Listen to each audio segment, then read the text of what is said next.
Hello, வயலில் இருக்க நண்பா. சரி வர நண்பா.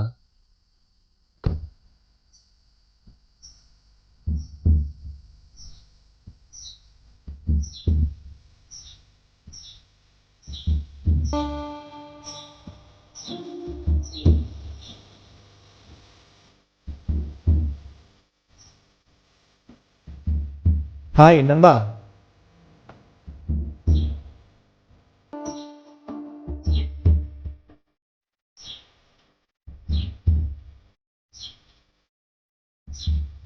அப்புறம் நண்பா, எப்படி இருக்கீங்க ரெண்டு பேரும்? நல்லா இருக்கு நண்பா. வரும்போது வீட்டில் அம்மா கிட்ட கேட்டேன் நண்பா, வயலில் இருக்காங்கன்னு சொன்னாங்க. ஆமாம் நண்பா, அப்பாவுக்கு சாப்பாடு கொடுக்கலான்னு வந்தேன், கொடுத்தாச்சு. அதான் வீட்டுக்கு போயிட்டுருக்கேன் நண்பா. சரி நண்பா. அண்ணா, அந்த ஃபோட்டோகிராஃபரை பார்த்துட்டு வந்துடுறியாண்ணா? ஆமாட்டா தம்பி, ஞாபகமே இல்லை. சரி, நான் கிளம்புறேன். சரிண்ணா. நீ பத்திரமா வீட்டுக்கு வந்து சேரு. சரிண்ணா. சரியா?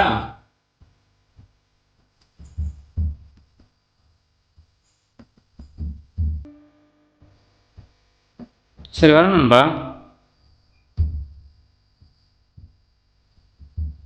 அப்புறம் நண்பா, என்ன விசேஷம் சடனாக வந்திருக்கேன்? அடுத்த வாரம் எனக்கு கல்யாணம் நண்பா, அதான் பார்த்து சொல்லிட்டு போவாங்க நண்பா. ஏய் சூப்பர் நண்பா.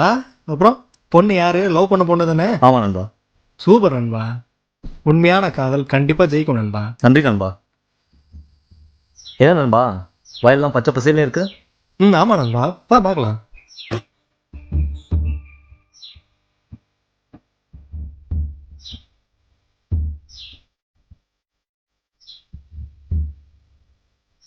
நண்பா, அருமையாக இருக்கு நண்பா. பயிர் நல்லா இருக்கே. என்ன உரம் போகிறோம் நண்பா? நாங்கள் எப்பயுமே இயற்கை உரம் தான் போடுறோம் நண்பா. அதனால தான் பயிரும் இவ்வளோ நல்லா வந்திருக்கு. அது எப்படி இயற்கை உரம்? நாட்டு பசுலேருந்து கிடைக்கிற சாணம், கோமியம், தயிர், பால், நெய், இதோட ஒரு சில பொருட்களையும் உள்ள சேர்த்து இயற்கையாக உரம் தயார் பண்ணலான்னு நம்ம இயற்கை விஞ்ஞானி நம்மாழ்வாரையா சொல்லியிருக்காரு. அதை பயன்படுத்தி தான் நாங்களும் விவசாயம் பண்ணுறோம். பயிரும் பாதுகாப்பாக இருக்குது. சூப்பர் நண்பா, நான் அதே பண்ணுறேன் நண்பா. சரி நண்பா, வா வீட்டுக்கு போகலாம். சரி நண்பா, அம்மாவுக்கும் ஒரு வார்த்தை நான் சொல்லிடுறேன் நண்பா. சரி வா.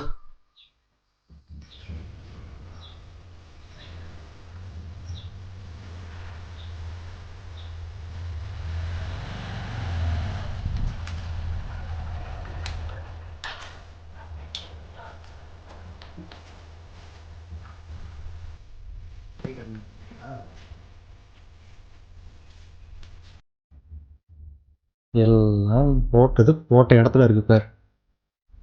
உட்கார் நண்பா.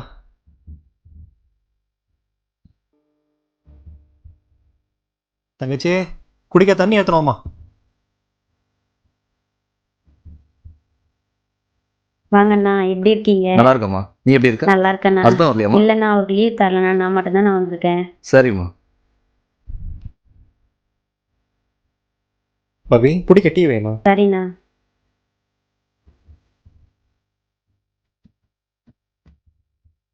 நான் நண்பா, வீட்லயே மளிகை கடை வச்சுட்டு போல வியாபாரம் எப்படி போயிட்டு இருக்கு? அடப்போ நண்பா, விற்கிற விலைவாசியை பார்த்தா கடையை நடத்துறதா நடத்தாமல் போகிறதானே தெரில நண்பா. ஏன் நண்பா அப்படி சொல்ற? வேற எப்படி நம்மளா சொல்கிறது? முன்னாடி எல்லாம் 10,000 ரூபாய் எடுத்துகிட்டு போனாலே கடைக்கு தேவையான செலவெல்லாம் வாங்கி போட்டுருவேன். இப்போது 15,000 எடுத்துகிட்டு போனாலும் பத்த மாட்டேங்குது. 1 லிட்டர் சமையல் எண்ணெய் 160 ரூபாய் வரையும் விற்றா இல்லாதவன் எப்படி நண்பா வாங்குவான்? என்ன பண்ணுறதுனே தெரியல நண்பா. மளிகை பொருள் தான் இந்த மாதிரி இருக்குன்னு பார்த்தா பெட்ரோல் விலையும் 1 லிட்டரு 100 ரூபாய்க்கு மேலே போயிடுச்சு. நம்மள மாதிரி ஆளுங்கெல்லாம் எப்படி தான் சமாளிக்க போகிறோன்னே ஒன்றும் புரியல நண்பா. அட போ நண்பா, விட்டா அதுக்கு மேலேயும் போயிடும் நண்பா. என்ன பண்ண போகிறாங்களோ தெரியல நண்பா. அம்மா நல்லா இருக்காங்களா? ஒன்றும் பிரச்சனை இல்லையே? பரவாயில்ல நண்பா. குடும்பம்.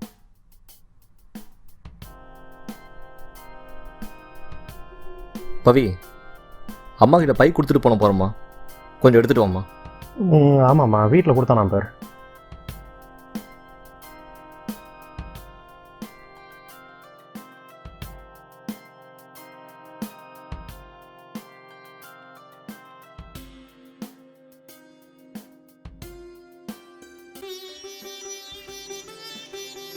பவி, இந்தாம்மா, அடுத்த வாரம் எனக்கு கல்யாணமா? சரிண்ணா. கண்டிப்பாக நீயும் ஹஸ்பண்டும் வந்துடணுமா? கண்டிப்பாக வந்துடுங்கண்ணா. சரி, நான் முனீஸ்வரன் கோயில் போய்ட்டு ஒரு பத்திரிக்கை வச்சு அர்ச்சனை பண்ணிட்டு வந்துருங்கண்ணா. நல்லபடியாக கல்யாணம் நடக்கும். கண்டிப்பாக பண்ணுறேம்மா. சரி நண்பா, நம்ம கோவிலுக்கு போயிட்டு பத்திரிக்கை வச்சு அர்ச்சனை பண்ணிடலாமா? சரி நண்பா. சரி இரு நண்பா, ட்ரெஸ் சேஞ்ச் பண்ண. ஓகே நண்பா. சரி வாமா.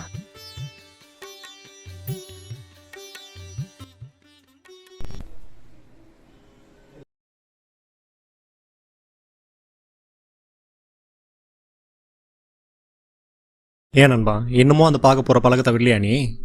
மறக்க முடியல நண்பா. நான் விட்டு தொலை நண்பா அந்த பழக்கத்தை. சரி, கண்டிப்பாக முயற்சி பண்ணுறேன் நண்பா. சரி வா போலாம்.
நண்பா பைய கூட.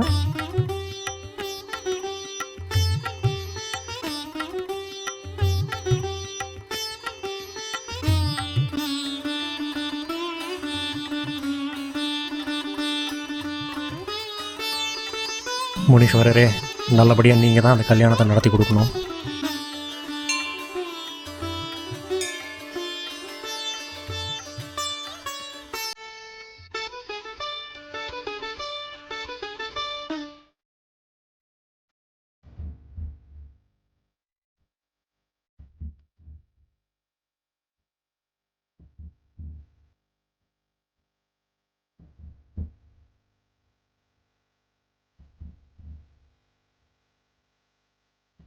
நண்பா, கல்யாணம் நல்ல விதமாக நடக்கும் நண்பா, எதுக்கும் பயப்படாது.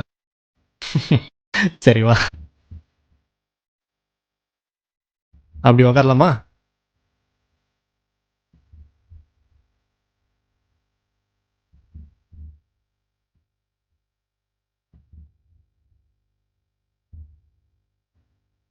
நண்பா, அண்ணனுக்கு ஃபோன் பண்ணி பத்திரிக்கை கொடுத்து வர அனுப்பிச்சிடலாமா? சொல்லு நண்பா.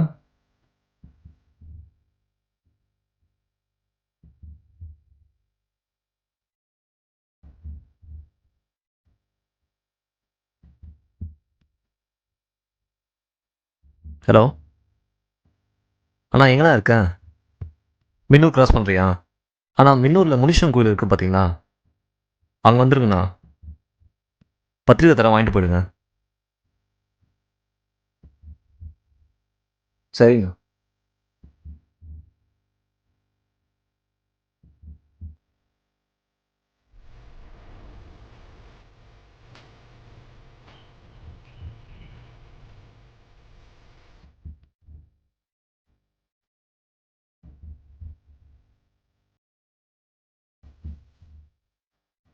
உட்கார நண்பா.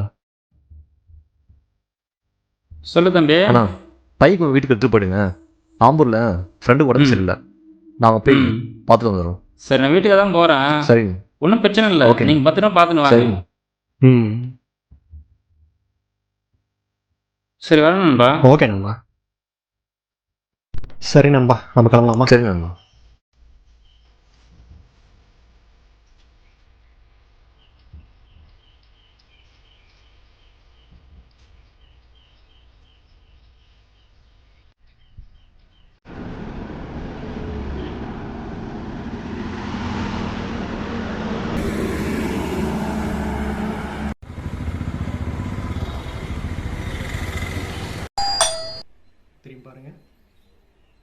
ரூபாயிலுங்க அப்படியே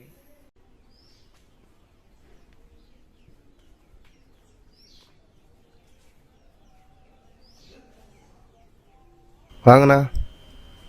எப்படி பாருங்க. நல்லா இருக்கிறண்ணா. அப்பா என்ன பண்ணுறாரு? தூங்குறாருண்ணா. ம்.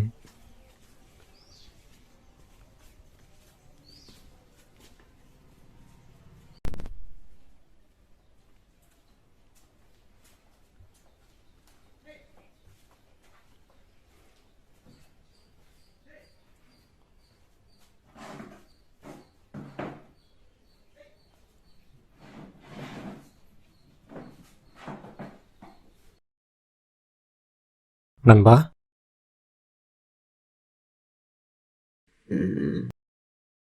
நண்பா.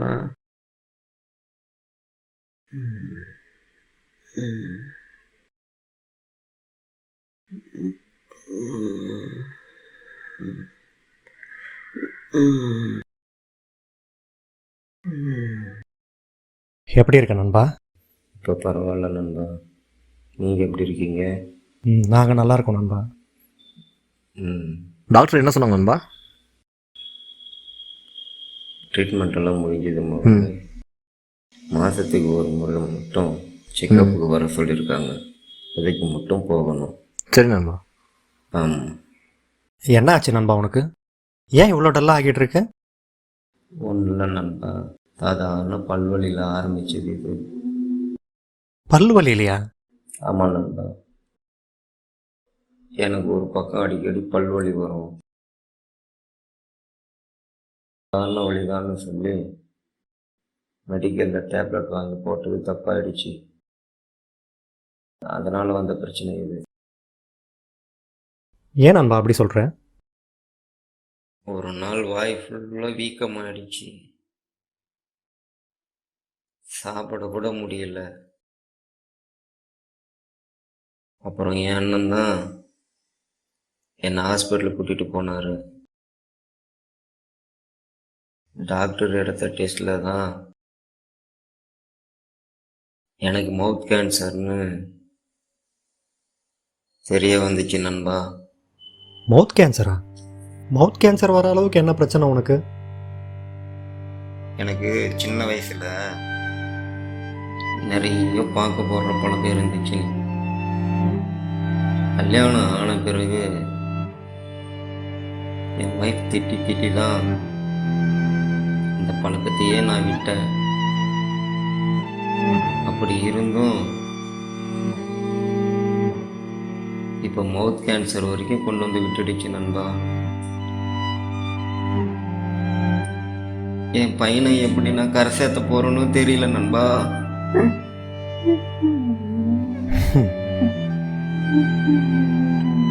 இந்த மாதிரியான நேரத்தில் தான் நீ தைரியமாக இருக்கணும். சிந்தனையை எப்பயும் நல்ல விதமாக வை. கண்டிப்பாக நல்லது நடக்கும். சரி நண்பா. ஹாஸ்பிட்டலில்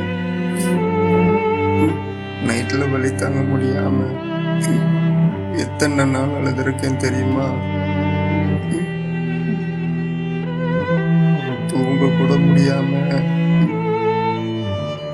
அவ்வளோ கஷ்டப்பட்டேன் நண்பா. சாமி, என் எதிரிக்கு கூட இப்படி ஒரு நிலைமை வரக்கூடாது நண்பா.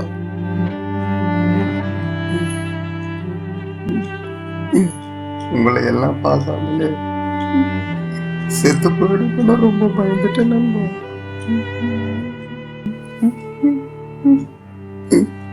நண்பா, இந்த மாதிரியான நேரத்தில் தான் நீ தைரியமாக இருக்கணும்.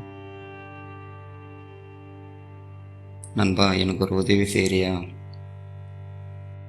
சொல்லு நண்பா, கண்டிப்பாக பண்ணுறேன். உன் ஃப்ரெண்ட்ஸுக்கு யாருக்காவது இந்த பாலா போன பழக்கம் இருந்துச்சுன்னா கூட தயவு செய்து விட்டுட்டு சொல்லு நண்பா. எனக்கும் நிறைய பேர் சொன்னாங்க, சொல்லியும் நான் கேட்கல. இப்போ நான் ரொம்ப கஷ்டப்படுறேன். அவங்க குடும்பத்தை பார்க்க சொல்லு நண்பா.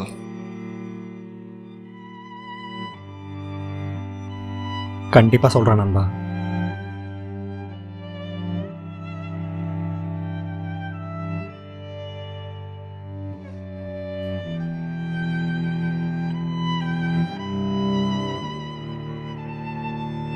வச்சுக்கோ நண்பா. வேணாம் நண்பா. சொன்னா கேளு. இருக்கட்டும் நண்பா. வெய் நண்பா. உடம்ப பார்த்துக்கோ. வேற ஏதாவது பணம் தேவைன்னா கூட என்கிட்ட சொல்லு, நான் தரேன்.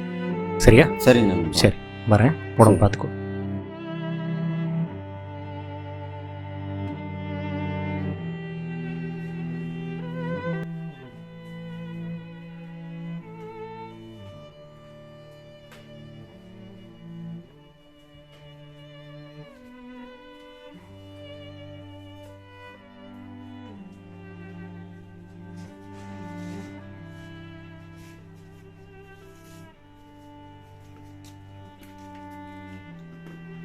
நண்பா, இதுக்கு மேலேயும் ஒரு உதாரணம் வேணுமா நண்பா உனக்கு?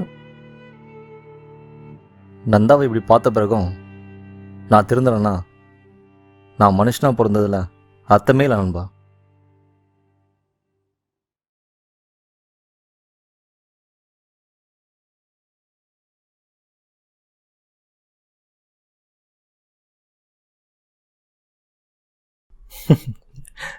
சபாஷ் நண்பா.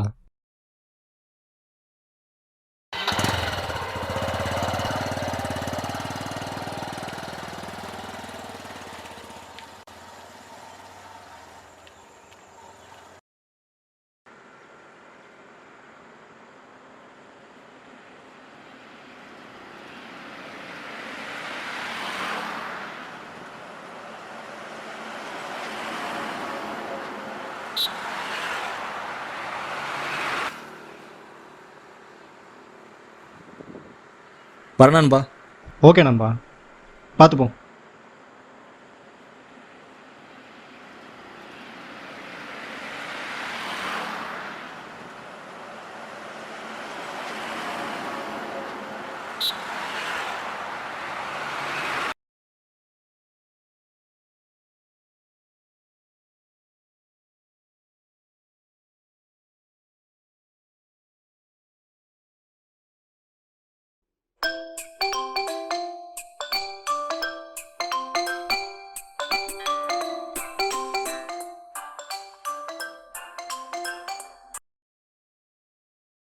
நண்பா, சொல்லு நண்பா. எங்கே இருக்க? வீட்டில் இருக்கேன். சரி நண்பா, நம்ம ஸ்பாட்டுக்கு வந்துரு. உன்கிட்ட கொஞ்சம் பேசணும். வரேன் நண்பா. சரி நண்பா.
சொல்லு நண்பா, ஏதோ பேசணும்னு சொன்னேன். மனசு சரியில்லை நண்பா. உன்கிட்ட பேசினா கொஞ்சம் ஆறுதலாக இருக்குமே தான் வர சொன்னேன். என்னாச்சு நண்பா? நம்ம நந்தாக்கு கேன்சர் நண்பா. என்ன நண்பா சொல்ற? ஆமாம் நண்பா, இப்போ தான் போய் பார்த்துட்டு வரேன். அட கடவுளே, நல்ல மனுஷனுக்கு இப்படி ஒரு நிலைமையா நண்பா? விடு நண்பா, சரியா போயிடும், ஃபீல் பண்ணாத. இல்லை நண்பா, புகைப்பிடிக்காதீர் புற்றுநோயை உண்டாக்கும், மது அருந்தாதீர்னு எத்தனையோ விளம்பரங்களை பார்த்துட்டு கடந்து போயிடுறோம். ஆனால் நம்ம கூட இருக்கிற ஒருத்தருக்கு அந்த பழக்கத்தால் ஒரு பிரச்சனை வரும்போது தான் அந்த வலி என்னங்கிறது நமக்கு புரியுது நண்பா. இனிமேலாவது அந்த மாதிரி வரிகளை பார்க்கும்போது வெறும் வரிகளாக பார்க்காம வலியின் வரிகளாக பாருங்கள். இது என்னோட அன்பான வேண்டுகோள்.